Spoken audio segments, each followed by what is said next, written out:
Saudara, aksi demo mahasiswa bertajuk Indonesia Gelap mengkritik beberapa kebijakan efisiensi anggaran yang dilakukan oleh pemerintah. Di antara menyoal biaya pendidikan hingga program makan bergizi gratis yang dinilai tak tepat sasaran. Lantas bagaimana pemerintah bisa menjawab ini dan bagaimana mahasiswa dan rakyat mengawal jika efisiensi anggaran ini memang untuk kesejahteraan rakyat ke depannya. Kita bahas bersama sejumlah narasumber yang hadir di studio. Ada Koordinator Pusat Aliansi BEM seluruh Indonesia, Herianto. Selamat pagi Mas Herianto. Selamat pagi Mas. Terima kasih Mas sudah bergabung di Dialog Sapa Indonesia pagi hari ini. Sekaligus pengamat politik, sekaligus Direktur Eksekutif Trias Politika Strategis Agung Baskoro. Mas Agung, selamat pagi, bertemu lagi Mas. Pagi Mas Mario, ya senang sekali. Dan melalui sambungan Zoom, juru bicara Kantor Komunikasi Kepresidenan Adita Irawati. Selamat pagi Bu Adita. Selamat pagi Mas Mario, Mas Agung, Mas Herianto. Pagi Mbak Adita. Terima kasih Ibu, terima kasih Bapak-Bapak dan juga Bu Adita sudah bergabung di Dialog Sapa Indonesia pagi hari ini. Saya ke Mas Herianto. Mas Herianto, Indonesia gelap. Indonesia gelap, makanya Indonesia pakai gelap. hitam semua. Oh ini akhirnya simbolnya adalah Simbolnya. ini interpretasi dari arti Indonesia gelap. Kenapa harus namanya Indonesia gelap dan kenapa harus dilakukan pada saat ini demonstrasi aksi mahasiswa kemarin? Oke, terima kasih Mas. Saya izin mulai dengan semangatnya mahasiswa, hidup mahasiswa. Ingin menyapa kawan-kawan di seluruh Indonesia. Ya. Hari ini Indonesia gelap, menandakan penegasan kita sebagai anak muda dan masyarakat bahwa kita lihat kebijakan-kebijakan hari ini akan mengkhawatirkan masa depan bangsa. Sehingga kita hadir, makna dari filosofi kita mengangkat Indonesia gelap adalah ini belum ada kejelasan terang di masyarakat bawah. Ya kalau masyarakat atas ya mungkin terang dibilang. Tapi kita di bawah menganggap bahwa Indonesia sekarang gelap. Dan ini filosofi penegasan juga bahwa katanya 2045 adalah generasi emas. Namun bagaimana kita mau menuju generasi emas? Sedangkan aspek-aspek yang menuju untuk menjadi generasi emas itu dibatasi, dikengkang, termasuk dalam sektor pendidikan. Nah itulah makanya kenapa mahasiswa hari ini begitu banyak dalam bergerak, karena ngena ke dalam aspek pendidikan itu sendiri. Makanya resah. Begitu juga kalau rakyat ngena dalam potensi perutnya, maka rakyat akan bersuara. Berbeda dengan mahasiswa. Kalau mahasiswa berpotensi diganggu dengan pendidikannya, maka mahasiswa akan bergerak dan melawan. Oke, ini hanya pendidikan atau ada tuntutan-tuntutan lain sebenarnya? Karena kalau kemarin Sebenarnya ada belasan poin-poin tuntutan. Ya. Tapi yang kita penegaskan, makanya kenapa mahasiswa masif sekali dalam bergerak, ini karena sektor pendidikannya. Ya. Karena ini mengancam masa depan. Kita memikirkan bagaimana nasib orang tua kita. Ya. Bermimpi besar bahwa anaknya akan menjadi seorang sukses. Berjuang pagi siang malam untuk mencari nafkah, bahkan bisa berhutang hanya untuk anaknya berpendidikan. Ya. Namun apakah negara hadir untuk memfasilitasi itu? Nah itu yang menjadi kebijakan yang gelap kita lihat. Sebenarnya dalam undang-undang termaktub bahwa negara berkewajiban untuk memfasilitasi pendidikan karena dia yang menjadi akomodir membuat cetak-cetak calon generasi masa depan yang cerah. Nah itu harapan kita, semoga suara-suara kita ini didengarkan oleh pemerintah karena kita mau bangsa kita maju. Oke, Mas, saya sebelum ke Mbak Adita, tidak difasilitasi ini seperti apa tindak nyatanya dalam arti bahwa apakah ini terkait dengan beasiswa ataukah mungkin dengan hal-hal lain yang mungkin disuarakan oleh mahasiswa? Melihat situasi ini sangat menarik sekali ya. Ini kita melihat di kabinet eranya Prabowo Gibran, kita melihat seolah-olah kabinetnya gemuk, namun keadaan birokrasinya tidak sama gemuk. Artinya hanya beberapa pemikir dalam kabinet. Kita melihat kemarin ketika raker dengan Komisi 10 dengan Kementerian Pendidikan Tinggi menyampaikan bahwa ada dengan pemangkasan anggaran ini akan berefek tentang kenaikan UKT, kemudian pemotongan anggaran beasiswa. Ya. Namun tidak lama setelah ada gejolak dan konflik, pihak dari DPR dan Kementerian Keuangan mengatakan tidak akan ada dampaknya. Ini kan seolah-olah tidak ada sinkronisasi komunikasi di internalnya. Oke. Dia mencerminkan ada konflik di internalnya. Bagaimana dengan masyarakat di luar? Di dalam internal saya tidak solid, bagaimana di luar juga memandangnya. Oke, ini juga menjawab yang kata Mensesnek tadi bahwa sebenarnya Kemenkeu sudah meluruskan bahwa sebenarnya beasiswa masih ada, KIP masih ada. Benar. Tapi masih tetap di proses. Masih tetap kita, karena ini kan masih dalam proses. Ya. Dan kita tetap suarakan hal ini sehingga tidak terjadi. Ya. Karena kita menganggap bahwa UKT ini sangat rentan. Ya. Sangat rentan ketika naik, karena kita mengingat dulu ketika kita RDPU dengan Komisi 10 pada saat baru kepilih jadi korpus dan teman-teman di Rio menyuarakan bagaimana penolakan atas kenaikan UKT dan IP. Namun apa yang dikatakan Presiden saat itu, bisa saja kemungkinan ini tahun depan akan naik. Dan hal itu yang kita wanti-wanti hari ini. Oke, saya ke Ibu Adita. Bu Adita, bagaimana menjawab tuntutan dari mahasiswa salah satunya soal pendidikan ini. Oke, tadi sudah dijawab oleh Mensesnek bahwa sudah diluruskan oleh Kemenkyu kemarin terkait dengan beasiswa pendidikan ini. Tapi teman-teman mahasiswa masih tunggu dan juga masih mengikuti proses dari terkait dengan kebijakan pendidikan ini. Baik, baik. Ya. Ya, yang pertama kami melihat apa yang kemudian menjadi aspirasi dari adik-adik mahasiswa ini Ya. sebagai bagian dari kebebasan berpendapat ya, yang memang itu kan dijamin di negara kita sebagai negara demokratis. Apapun aspirasi yang akan disampaikan selama itu dilakukan dengan cara-cara yang memang sesuai dengan ketentuan ya dan tidak merugikan kepentingan umum, tentu akan kami hargai gitu. Jadi itu ya, Mas Herianto dan kawan-kawan yang turun ke jalan, kami pemerintah tentu memberikan ruang untuk itu. Terkait dengan apa yang menjadi kekhawatiran, aspirasi-aspirasinya, khususnya di bidang pendidikan, sebenarnya sudah disampaikan ya secara jelas oleh Ibu Menteri Keuangan dan kemudian diulang lagi oleh Pak Mensesnek, bahwasannya dalam efisiensi ini sudah jelas arahan dari Pak Presiden ya, bahwa tidak boleh efisiensi itu justru mengganggu hal-hal yang punya dampak signifikan kepada masyarakat, termasuk di dunia pendidikan. Memang ada sebuah proses ya, karena ini kan sesuatu yang baru ya, efisiensi yang demikian besar, ini sesuatu yang baru, sehingga ada proses yang mungkin ada dinamika begitu ya. Di awal mungkin ada interpretasi tertentu, kemudian akhirnya dilakukan rekonstruksi, hingga akhirnya untuk biaya pendidikan sudah jelas ditegaskan ya, tidak ada pemotongan. Ya. Termasuk kalau untuk perguruan tinggi kan sudah jelas bahwa untuk beasiswa apapun itu yang dari pemerintah tetap akan dilanjutkan. Untuk UKT ini juga pemerintah tentu juga akan meminta kepada perguruan tinggi ya, meskipun ada efisiensi, tetapi itu efisiensi untuk faktor-faktor yang memang jadi target gitu. UKT ini kan ada di domain perguruan tinggi negeri dan perguruan tinggi yang lain, itu ada aspek-aspek perjalanan dinas, seminar dan sebagainya, itu yang harus diefisiensikan. Jadi tidak boleh mengganggu UKT yang ada. Itu sudah jelas ya disampaikan oleh Ibu Menteri. Jadi kami rasa yang menjadi keprihatinan adik-adik ini sebenarnya sudah dijawab ya. Dan bahwa memang harus dikawal, setuju. Kami setuju itu harus dikawal. Dan pemerintah saat ini tentu juga akan melakukan pengawasan ya, khususnya kepada kementerian-kementerian yang terkait.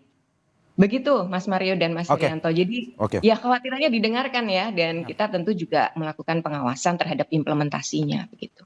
Oke, saya ke Mas Haryanto lagi. Mas Haryanto, bagaimana menjawab dari Bu Adita tadi bahwa perlu dikawal, tetapi sebenarnya sudah diluruskan terkait dengan pendidikan tersebut?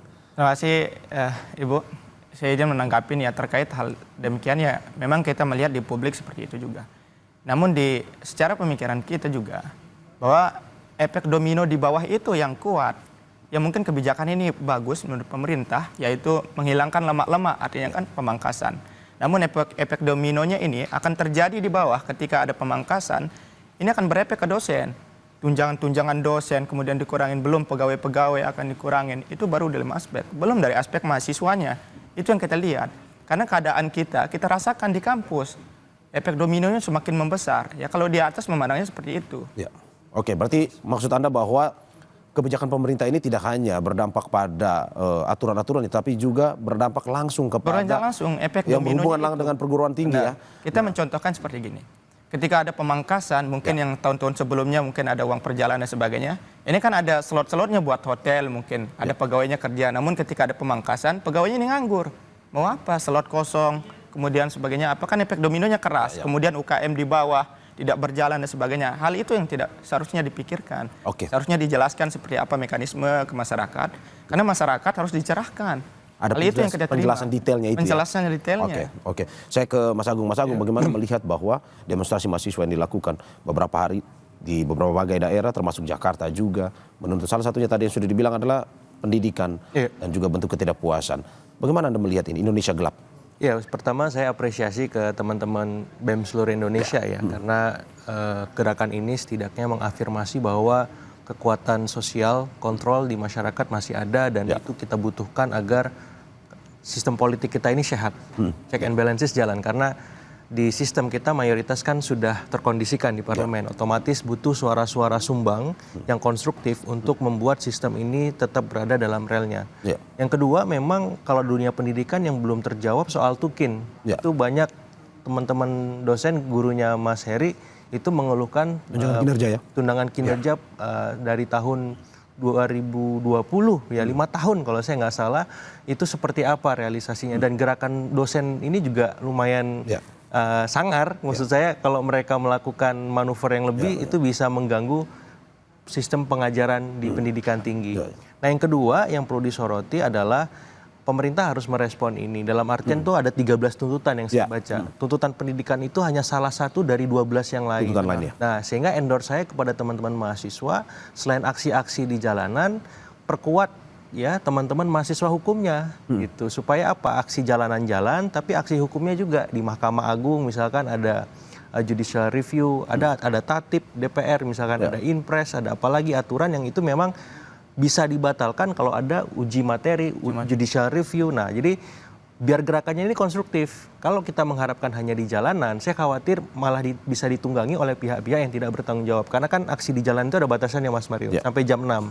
Kalau enggak diteruskan kan jadi bentrok, ricuh. Nah, saya kira ada ikhtiar lain yang dilakukan supaya ini produktif, konstruktif lewat jalur hukum, lewat jalur sosial, ya advokasi di masyarakat. Kalau memang ada yang terabaikan hak-haknya, BEM juga bisa mengaktifasi gerakan-gerakan advokasinya seperti itu. Jadi demonstrasi ini hanya salah satu kanal. Gitu. Yang ketiga yang penting adalah saya melihat bagaimana kemudian di internal kementerian, khususnya Kabinet Merah Putih ini ada soal tadi komunikasi, koordinasi, sinkronisasi yang masih gagap Mas. Jadi memang ini perlu disiasati dengan baik. Misalkan kemarin sempat saya ulas juga sama Mbak Dita, itu teman-teman PCO ini kan udah gesit sebenarnya. Jadi di kementerian tuh tim humasnya, tim komunikasinya harus sama gesitnya sama PCO. Supaya apa? Supaya tadi efek domino, multiplier Memberikan penjelasan detail ya? Iya, tidak terjadi. Misalkan di dunia pendidikan sebenarnya seperti ini kondisinya. Di Komisi 10 sedang dibahas, jadi tunggu sabar sampai pada akhirnya ketuk palu tanggal sekian, jam sekian hasil keputusannya. Jadi di bawah itu nggak kemana-mana. Misalkan nanti di bidang ISDM, soal LPG gas juga gitu. Ini kita lagi rapat, keputusannya jam sekian. Sehingga publik enak merespon. Ini kan enggak, udah bola liar kemana-mana, fitnah, hoax kemana-mana. Saya kira ini perlu ditertibkan komunikasinya. PCO ini jadi bumper ya, segala kebijakan direvisi PCO. Ya, karena tim kementeriannya belum maksimal humasnya. Seperti itu. Oke, saya ke Bu Adita. Bu Adita, bagaimana melihat bahwa teman-teman mahasiswa ini, dalam arti bahwa jika memang ada 13 tuntutan, belasan tuntutan yang dilakukan atau diberikan ini, tidak diindahkan oleh pihak pemerintah, kemungkinan akan terus dilakukan aksi demonstrasi. Ini sesuatu yang mengkhawatirkan kan dari istana atau bagaimana? Mungkin pertanyaan saya, bentuk diindahkan itu seperti apa ya dari adik-adik ini gitu. Karena sebenarnya kan tanggapan dari pihak istana maupun dari menteri-menteri terkait juga sudah disampaikan ya. Kami mewakili istana, Pak Mensesnek kemarin juga saya rasa demikian. Jadi sebenarnya sudah disampaikan tanggapan itu, bahwasanya memang masih ada beberapa mungkin ya pekerjaan rumah yang harus kita kawal bersama, ya tentu akan terus diawasi begitu. Jadi itu apa yang diinginkan dengan diindahkan. Karena beberapa sebenarnya juga tadi bukan hanya ranah eksekutif ya. Ada soal undang-undang, ada soal macam-macam gitu. Soal tadi yang sudah disinggung oleh Mas Agung, ada aspek hukum juga. Ini kan bukan sesuatu yang kemudian dari turun ke jalan langsung bisa dijawab ya. Ini harus sesuatu yang mungkin perlu ada kajian, perlu ada diskusi dan sebagainya. Jadi itu yang mungkin perlu dijawab juga ya oleh adik-adik. Bahwasanya tuntutan-tuntutan yang sangat spesifik terkait dengan mahasiswa seperti pendidikan, terus tadi disinggung makan bergizi gratis, semuanya kan tengah berjalan ya gitu. Justru kami juga ingin adik-adik ini mengawal dengan cara-cara yang memang ya dari pihak akademis ini kan bisa dilakukan tadi ya, melakukan fokus group discussion misalnya atau diskusi-diskusi lah ya yang itu mengundang kami dari pemerintah, lalu kita bertukar pikiran, mungkin nanti ujungnya bisa menjadi sebuah policy recommendation dan sebagainya. Mungkin itu yang kami lihat. Jadi tidak hanya turun ke jalan, tapi mari kita cari bentuk-bentuk penyampaian aspirasi yang mungkin lebih terstruktur ya. Yang Bu akhirnya Adita. bisa gitu. Bu Adita, sebenarnya yang dipermasalahkan itu adalah sebenarnya aksinya atau tuntutannya sebenarnya? Kalau aksinya kan tadi saya sudah sampaikan ya, bahwa turun ke jalan itu diberikan ruang oleh negara ini kan, sebagai negara yang demokratis gitu. Dalam hal tuntutannya, sekarang ada 13 ya. Ya. Ya ini tentu kita harus berdiskusi lagi soal ini gitu. Meskipun beberapa menurut saya sih sudah terjawab ya, Ya. sudah terwujud gitu ya. Dan untuk itu adik-adik mungkin tinggal mengawal saja bagaimana nanti implementasinya.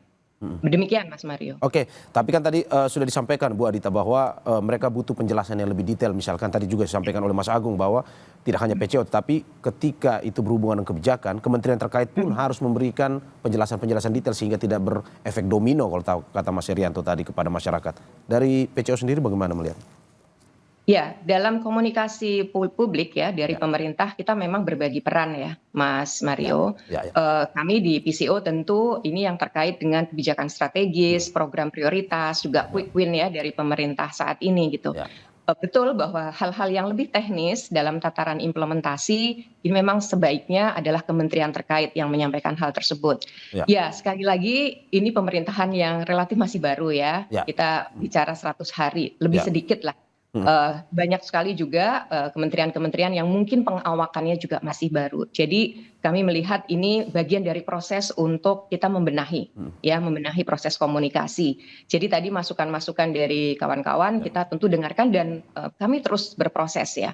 Bahwasanya memang ada pembagian peran tadi.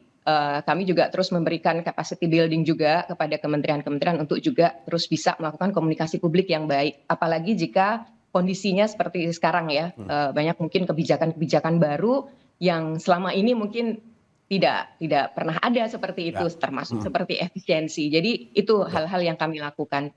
Terima kasih untuk masukan-masukan dari kawan-kawan semuanya. Oke, Mas Herianto, saya ke Mas Agung. Mas Agung melihat bagaimana aksi demonstrasi yang dilakukan oleh mahasiswa beberapa hari ini dan juga katanya akan berlanjut infonya. Bagaimana Anda melihat bahwa baru 100 hari sebenarnya pemerintahan Presiden Prabowo Mas Gibran, tetapi aksi sudah dilakukan dan lumayan besar. Iya. Kepentingankah? Iya, ini alarm politik secara kinerja pemerintah diapresiasi lewat temuan survei kepuasan publik yang angkanya di atas 80%. Sehingga aksi-aksi demonstrasi mahasiswa ini bisa dimaknai sebagai alarm penting supaya pemerintah tidak terlena dengan capaian kuantitatifnya. Karena kualitatif ini yang dirasakan oleh masyarakat day to day-nya. Kalau ini tidak direspon, minimal 1, 2, 3 respon ya, kemudian berikutnya karena 13 tuntutan ini sebenarnya make a sense. Saya coba analisis karena juga dulu sempat juga bagian dari teman-teman mahasiswa juga yang turun dalam wadah BMSI gitu. Jadi sampai pada akhirnya kalau ini nggak didengarkan, dilampirkan tuntutan itu nggak direspon, mereka turun ke jalan gitu. Jadi saya berharap memang ini direspon karena kalau misalkan tidak, khawatir ini akan menjadi bola salju yang besar dan efeknya bisa mengganggu stabilitas kita secara keseluruhan. Karena apa? Karena kekuatan di luar parlemen yang tersisa kan teman-teman gitu, kelompok-kelompok masyarakat sipil lain. Sehingga merespon itu satu hal, tapi melunasinya, menyelesaikannya itu hal lain. Dan ini yang ditunggu oleh teman-teman mahasiswa maupun publik secara keseluruhan agar apa?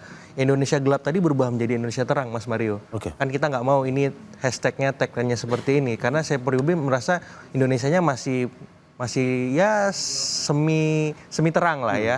Tidak sepenuhnya gelap. Karena kita juga perlu mengirimkan pesan optimis kepada publik positif bahwa pemerintahan sedang bekerja, kita harus support. Tapi di sisi yang lain support juga ketika teman-teman mahasiswa ini demonstrasi karena itu bagian dari bukti kepedulian mereka kepada negeri kita. Kalau semuanya bilang baik-baik saja, oke-oke saja, bagus semua, itu juga bahaya.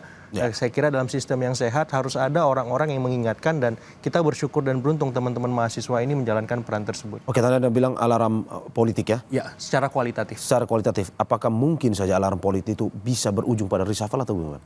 Dari 13 tuntutan itu? Iya, kalau alarm politik kuantitatifnya juga menyala, tingkat kepuasan publik menurun, ini bahaya. Ya, jadi mau nggak mau harus ada ikhtiar mengganti orang-orang yang ndablek dan bandel kata Pak Prabowo itu. Sehingga soal Tukin, soal LPG, soal pagar makan laut, dan soal-soal yang viral kemarin yang kemudian diafirmasi oleh gerakan mahasiswa ini bisa selesai dan terlunasi janjinya untuk tidak terulang lagi. Oke. Saya ke Mas Herianto. Mas Herianto, salah satu dari tuntutan, 13 tuntutan itu adalah terkait dengan perombakan kabinet kalau dalam 13 tuntutan itu. Apa sebenarnya ingin disampaikan oleh teman-teman mahasiswa ini? Dalam arti bahwa ini 100 hari. 100 hari. Seperti yang kata Ibu Adita bahwa pemerintahan masih terus berjalan menunjukkan profesionalitasnya dalam bekerja, tapi teman-teman mahasiswa sudah melakukan aksi. Apa sebenarnya yang dilihat? Kalau kita mengangkat itu ya, kenapa kita meminta Presiden Prabowo Gibran agar mengevaluasi total struktur kabinetnya. Karena kita melihat bahwa struktur kabinetnya adalah gemuk, dan ada kita lihat beberapa kementerian yang tidak menjalankan sesuai instruksinya Pak Presiden Prabowo. Kita melihat kemarin di kasus LPG. Ya. Kementerian Pak Bahlil mengatakan bahwa ini atas instruksi Presiden, tapi dia tidak menyebutkan Presiden mana, tidak ada nama. Jadi setelah ada berkasus, kemudian dari pihak DPR, Sumi Dasko mengatakan bahwa ini bukan instruksi dari Prabowo. Ini kan mencerminkan di masyarakat bawah bahwa negara kita sekarang dipimpin dua matahari. Nah, harus ini yang tidak harus dikelirkan. Kemudian apa kata Prabowo kemarin di pidatonya bahwa negara di forum dunia mengatakan bahwa negara kita lagi mengkencam dengan kasus-kasus korupsi. Apakah itu menjadi instruksi? Seharusnya kabinet-kabinet yang berwenang di dalam tupoksi, maksud tupoksinya, karena apapun kata presiden itu adalah suatu kata yang sakral. Harus ditaatin, harus dijalankan kalau memang tupoksinya benar. Nah sekarang RUU perampasan aset ini mau dikemanakan? Padahal Prabowo mengatakan negara kita lagi dikencam dengan korupsi yang begitu merajalela. Seharusnya RUU perampasan aset inilah yang didorongkan, disahkan bagi wenang. Kemudian ada beberapa kementerian kemarin yang tidak sinkron komunikasi di internal. Prabowo menginstruksikan TNI Angkatan Laut agar membongkar pagar laut. Kementerian KKP menganggap jangan dibongkar dulu. Ini kan tidak patuh terhadap presidennya. Ya. Lalu Kementerian KPP siapa sebenarnya presidennya? Oke. Nah ini seharusnya ada penegasan dari presiden. Kalau kalian tidak taat dengan peraturan saya, kalian minggir. Nah kalau kita berkaca dari kita ya di BEM kita tidak digaji. Ada beberapa kementerian tidak menjalankan tupoksi bagaimana masyarakat diinginkan, kita pecat, resapel. Bagaimana ya cari yang lain? Ini menteri udah digaji oleh pajak rakyat, kemudian tidak menjalankan instruksi dari presiden yang dipilih oleh rakyat, mau dikemanakan? Oke, Mas Arianto, Anda mau bilang bahwa kalau tidak direshuffle oleh pemerintah, mahasiswa akan terus melakukan demo atau bagaimana? Kita ingin pertegas pada presiden dan mengasih ultimatum ketika tidak ada reshuffle dalam waktu dekat ini. Maka gerakan-gerakan ini akan makin membesar. Apa kata Mas Agung tadi?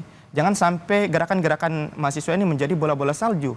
Hari ini udah membesar, kemudian besok kementerian-kementerian yang tidak relevan. Makanya kenapa kita dorong seharusnya kementerian-kementerian ini, orang-orang yang berkompeten di bidangnya ditaruh. Sehingga ketika ada permasalahan yang dituntut oleh masyarakat, itu bisa direspon dengan baik. Oke. Itu yang kita inginkan. Bu Adita, bagaimana merespon keinginan dan tuntutan dari teman-teman mahasiswa ini terkait dengan kabinet yang hingga saat ini terkait dengan profesionalitas, bahwa tuntutan mereka bahwa ada reshuffle yang harus dilakukan, bahwa kalau tidak ya akan ada seperti bola salju, akan terus demonstrasi dan aksi-aksi yang dilakukan selain demonstrasi. Iya. Kalau bicara soal reshuffle ya kita semua tahu ya itu adalah hak prerogatif dari Pak Presiden ya. Bagaimana beliau kemudian menilai timnya, menilai pembantunya, kemudian juga akan melakukan mungkin penggantian dan sebagainya, itu adalah hak beliau. Ya. Tapi poinnya adalah bahwa Pak Presiden pasti melakukan evaluasi ya, dan juga penilaian terhadap timnya. Mekanismenya banyak, mekanisme untuk melakukan pengawasan dan evaluasi itu. Kalau yang bicara yang official atau yang resmi kan banyak ya, rapat-rapat yang dilakukan bersama menteri, baik itu dalam yang sifatnya mungkin kolegial maupun yang one on one seperti itu. Lalu juga ada yang mungkin sifatnya tidak resmi.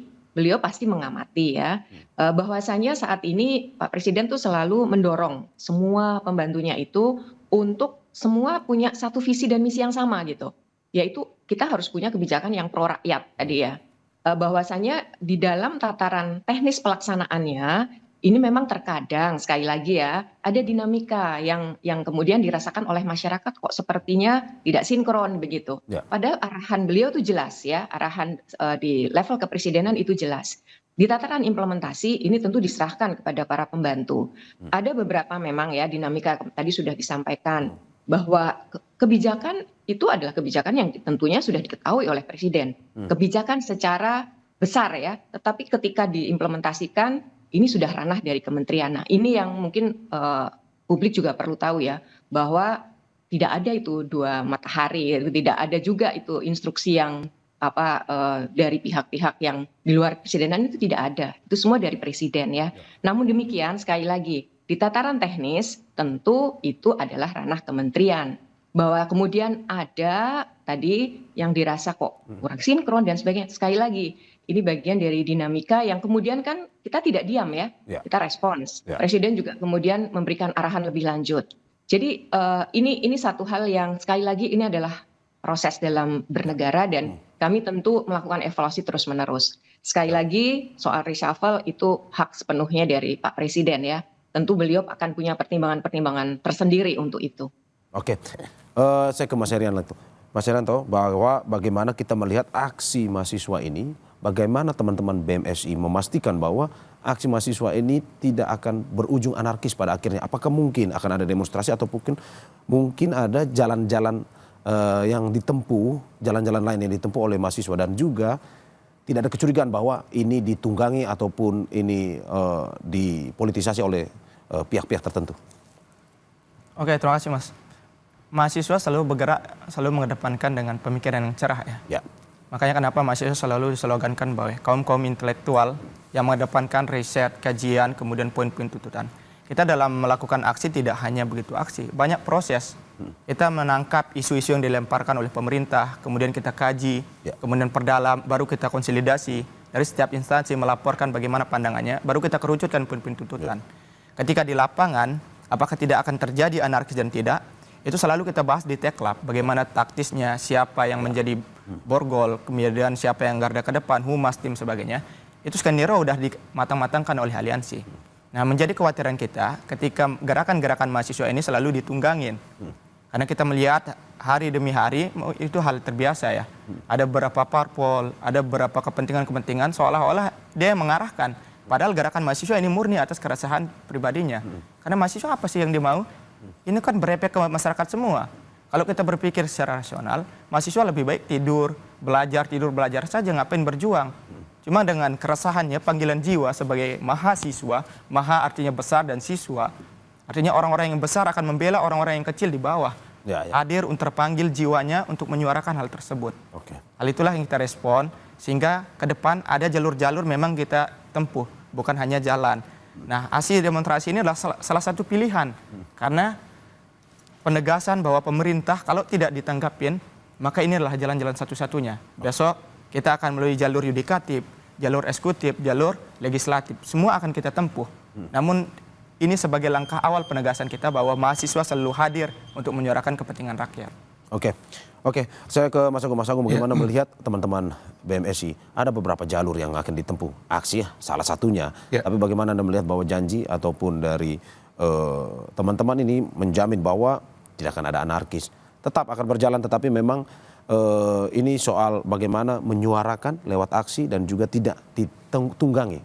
Ya, pertama paling sederhana lihat gerakan mahasiswa itu murni atau tidak itu dari tuntutannya, Mas Mario. Ya. Itu 13 tuntutan itu benar-benar aspirasi warga. Tapi kalau ada tuntutan yang aneh-aneh, itu patut dicurigai, patut diduga itu ada pihak-pihak yang bermain. Jadi dari tuntutannya saja. Yang kedua, ya saya menghimbau dan berharap teman-teman ini sesuai aturan main gitu. Kalau memang jam 6 harus selesai, ya selesai. Silakan manfaatkan tadi ya jalur legislatif, audiensi ke DPR, komisi berapa, ke yudikatif, ke Mahkamah Agung lewat kemudian judicial review, ke MK, uji materi. Kalau memang nggak bisa juga demonstrasi lagi.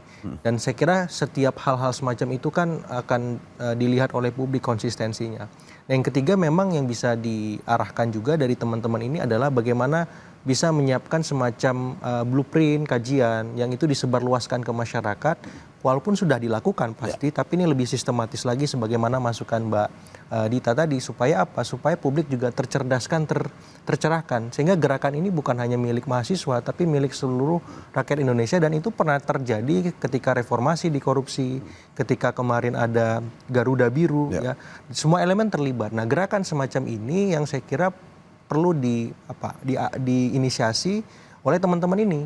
Jangan sampai hanya mahasiswa saja, sehingga nanti dari mahasiswa oleh mahasiswa untuk mahasiswa ketika pendidikannya diakomodir, soal tidak ada kenaikan biaya kuliah, kemudian tukin dikabulkan, udah nggak demo lagi. Jangan, karena mahasiswa ini representasi kita, harapannya libatkan semua. Teman-teman buruh, teman-teman agamawan, ya, teman-teman masyarakat lain seperti, sehingga apa? Gerakan ini memang gerakan bersama dan bisa membuat sistem demokrasi kita semakin sehat, kuat dan berkualitas, Mas. Oke, saya ke Ibu Adita. Bu Adita, bagaimana melihat bahwa ini teman-teman mahasiswa terus menyerukan aksi demonstrasi hanya salah satunya, tapi ada jalur lain, dan juga bagaimana dari istana pada akhirnya solusi seperti apa yang ditawarkan untuk pada akhirnya ya pengawalan tetap berlanjut, tetapi apa yang diinginkan atau tuntutan mahasiswa ini pada akhirnya ya bisa terjawab dan bisa terjelaskan secara detail. Ya, sekali lagi bahwa gerakan turun ke jalan itu tadi tentu kita dengarkan ya, dan apa yang menjadi aspirasinya juga kita perhatikan begitu. Bahwasanya nanti akan seperti apa hasil dari tuntutan itu, tadi yang kami sebenarnya juga sangat sarankan, bagaimana jika kita pun juga punya forum-forum untuk melakukan komunikasi dua arah, diskusi-diskusi gitu ya, yang nantinya justru penjelasannya akan lebih terstruktur di situ ya. Turun ke jalan satu hal ya, kita juga dengarkan tuntutannya, tetapi detail dari itu kita juga perlu pahami gitu, dan itu perlu satu sebuah diskusi mungkin yang sifatnya nanti akan lebih jelas lagi sebenarnya tuntutannya seperti apa, lalu harapannya apa begitu ya, nanti wujud bahwa itu sudah terpenuhi itu apa, ini kan kita juga perlu gali lebih dalam begitu ya. Jadi saya rasa ini perlu ada satu forum lagi untuk kita sama-sama membahas hal tersebut begitu ya. Dan teman-teman mahasiswa dengan perwakilannya tentu sangat welcome ya untuk misalnya hadir begitu ke PCO untuk kita sama-sama membahas tentang itu gitu. Sehingga apa yang terjadi di jalan pun juga kita bahas dalam ruang yang mungkin akan lebih membuka diskusi gitu. Sehingga kita juga sama-sama tahu apa sebenarnya yang diharapkan begitu. Oke. Saya ke Mas Herianto. Mas Herianto, seperti kata Ibu Adita, ruang komunikasi terbuka buat mahasiswa untuk bisa saling berdialog, berdiskusi. Bagaimana ke depan dari BMSI sendiri untuk melihat komunikasi yang terbuka untuk bisa berdialog dengan pemerintah? Singkat saja, Mas. Ya, semoga itu terrealisasikan ya, apa narasi yang tadi didengarkan oleh pihak-pihak yang berwenang ya. Sebenarnya ketika kita aksi juga simpel sekali maunya masa aksi ya. Ketika datang membawa poin tuntutan dari pihak yang tertuju mungkin keluar saja menjawab bagaimana poin-poin tuntutan kita, nanti tinggal diproses, itu aja. Namun seiring dengan jalannya demonstrasi ya, aksi-aksi tidak pernah dari pihak pemerintah itu menemui masa aksi. Itu yang mungkin kekecewaan mahasiswa ketika diundang di dalam, itu rasanya tidak membahagiakan bagi kita, dan ada beberapa giring-giringan seolah-olah sudah diamankan dan sebagainya. Hal itu yang kita khawatirkan, semoga nanti bisa tercerahkan di masyarakat, untuk kita berdialog bagaimana poin-poin tuntutan kita benar-benar dijawab. Itu aja, terima kasih, Mak. Mas Agung, saya terakhir singkat saja bagaimana melihat ini ruang komunikasi antara pemerintah dan mahasiswa, teman-teman mahasiswa ini sudah mulai dibuka, apa yang harus disampaikan baik itu dari mahasiswa dan apa yang sebenarnya harus disampaikan dari pihak pemerintah? Iya, saya kira harus jemput bola ya pihak istana gitu, sehingga tidak perlu turun ke jalan. Kira-kira mahasiswa ketika misalkan berdemonstrasi itu aspirasinya apa tadi? Ya sekali waktu keluar menyapa teman-teman di lapangan nggak ada masalah sebenarnya. Kan nggak mungkin semuanya sibuk, apalagi ini tuntutannya disampaikan oleh ribuan mahasiswa dan mereka ini dari kampus-kampus besar, Mas, dari UGM, ITB, UI dan kampus-kampus Unram tadi korpusnya seperti itu. Jadi mereka sampai nggak kuliah, ngeluarin uang sendiri, seperti itu, banyak pengorbanan yang mereka lakukan gitu. Jadi menurut saya hargailah perjuangan mereka karena mereka bagian dari masyarakat kita. Kalau mereka tidak dihargai dari hal-hal yang kecil semacam itu, gerakan ini bisa membesar gitu. Tapi juga bagi mahasiswa masukannya jangan besar kepala juga. Ya, mahasiswa harus paham keterbatasan pemerintah baru sedang berjalan gitu, sehingga ini bisa ketemu nih win-winnya di mana. Kalau misalkan tidak ketemu, saya khawatir nanti mahasiswanya ke sana, pemerintah kemari gitu. Nah, repot gitu. Jadi mahasiswa harus paham ini butuh proses. Nah, kasih deadline, kasih waktu yang memang itu manusiawi, rasional sehingga pemerintah bisa menjawab itu. Karena kalau misalkan tuntutan mesti segera dieksekusi, ya bisa gitu. Tapi nggak semua, misalkan 13, ya minimal 13 hari misalkan, atau minimal 1 bulan gitu. Jadi ada deadline-nya. Sehingga kalau misalkan nggak ada dipenuhi deadline itu, baru aksi lagi. Sehingga teman-teman bisa kuliah lagi, teman-teman bisa berproduktif lagi sebagai mahasiswa. Jangan sampai hal-hal semacam itu terbengkalai seperti itu, Mas. Komunikasi dibuka, pada akhirnya teman-teman mahasiswa diharapkan ada aksi demonstrasi tapi tidak berujung anarkis. Begitu pula dari istana sendiri, dari pemerintah sendiri membuka komunikasi untuk akhirnya ada ruang dialog, ruang diskusi yang terjadi. Terima kasih Bapak Ibu atas apa yang disampaikan pada pagi hari ini. Ada Koordinator Pusat Aliansi BEM seluruh Indonesia, Herianto.